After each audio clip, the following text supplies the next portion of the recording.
Hello दोस्तों, नमस्कार। मैं बंसी, हमारे काशी वैदिक ज्योतिष में आपका हार्दिक स्वागत है।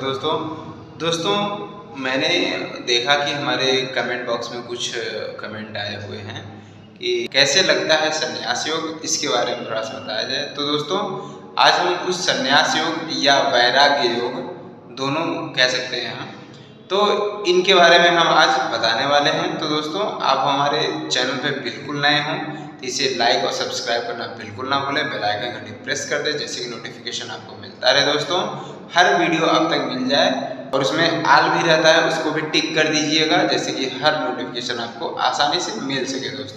दोस्तों आज देखते हैं वैराग्य योग या फिर संन्यास योग कि कैसे ये योग बनता है। दोस्तों तो चलते हैं वीडियो के माध्यम से समझते हैं कैसे ये योग बनता है। दोस्तों हम आ चुके हैं अपने वीडियो में। भगवान श्री गणेश का नाम लेते हुए कार्य को प्रारंभ करेंगे। ये हमारा मोबाइल नंबर है, काशी वैदिक ज्योतिष हमारे चैनल का नाम है। दोस्तों यहाँ पे हम समझने वाले हैं संन्यास या वैराग्य योग कैसे लगता है। जो हमारे कुंडली में योग लगता है संन्यास या वैराग्य का, ये योग कैसे लगता है, इसके लिए हम कुछ नियम लिखे हुए हैं, आप देख सकते हैं।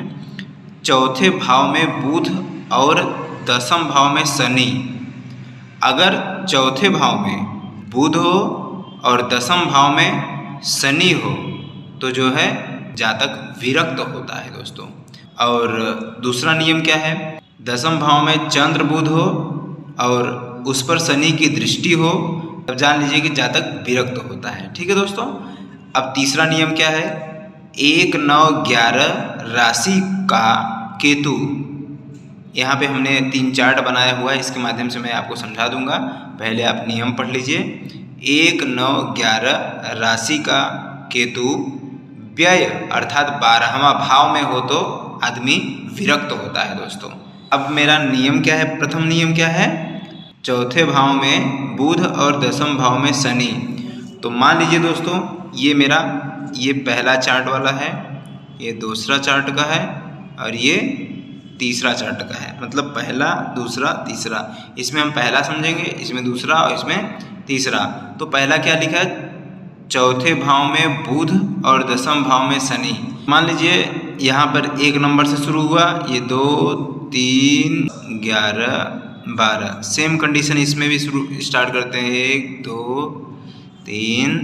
हमारा तीनों तैयार हो चुका है, हमने नंबर सबका लिख दिया हुआ है। अब हम देखेंगे जो है हमारा पहला, चौथे भाव में बुध अर्थात यहाँ पे जो है बुध, चौथा भाव ये है ना, बुध यहाँ पे आ गया और दसम भाव में शनि और यहाँ पे शनि आ गया। ठीक है। अगर यहाँ पे बुध और यहाँ पे शनि होता है तो समझ लीजिए जातक एकदम विरक्त होता है, उसे किसी से कोई मतलब नहीं होता, उसे एक प्रकार से संन्यास या फिर वैराग्य जीवन का वो पालन कर सकता है। दोस्तों ठीक है।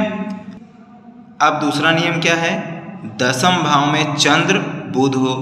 यहाँ पर देखिए दूसरे चार्ट ये है, तो दसम भाव में चंद्र बुध। ठीक है। यहाँ पर लिखा है दसम भाव में चंद्र बुध हो और उस पर शनि की दृष्टि हो। शनि की दृष्टि क्या होती है, 3 और 10। ठीक है, शनि की दृष्टि है।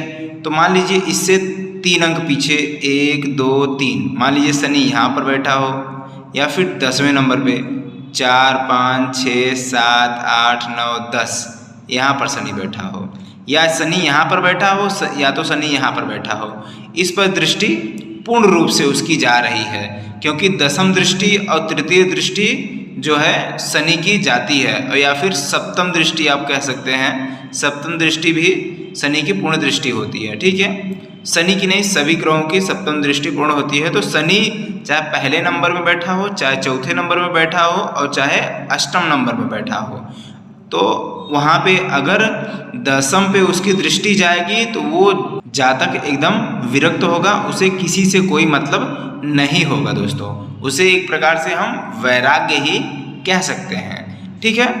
अब तीसरी हमारी नियम क्या है, 1, 9, 11 राशि का केतु व्यय भाव में अर्थात 12वें भाव में बैठा हो। तो मान लीजिए ये 12वां नंबर है। ठीक है, यहाँ पे 1 नंबर लिखा हो, यहाँ पे 9 नंबर लिखा हो, यहाँ पे 11 नंबर लिखा हो और इसमें केतु बैठा हो।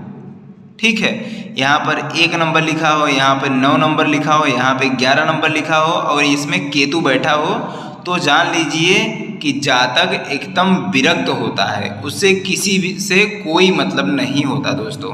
तो दोस्तों ये है संन्यास योग या फिर वैराग्य योग इसे कह सकते हैं।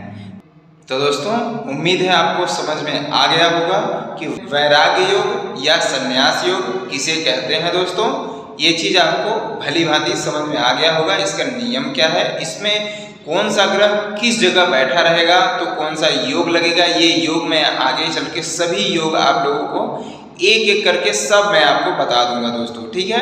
कहीं भी आपको मिस्टेक लग रहा हो, नहीं समझ में आ रहा हो, आप हमें तुरंत बताइए, कमेंट करिए, मैं उसे तुरंत रिपीट करके समझाऊंगा दोस्तों।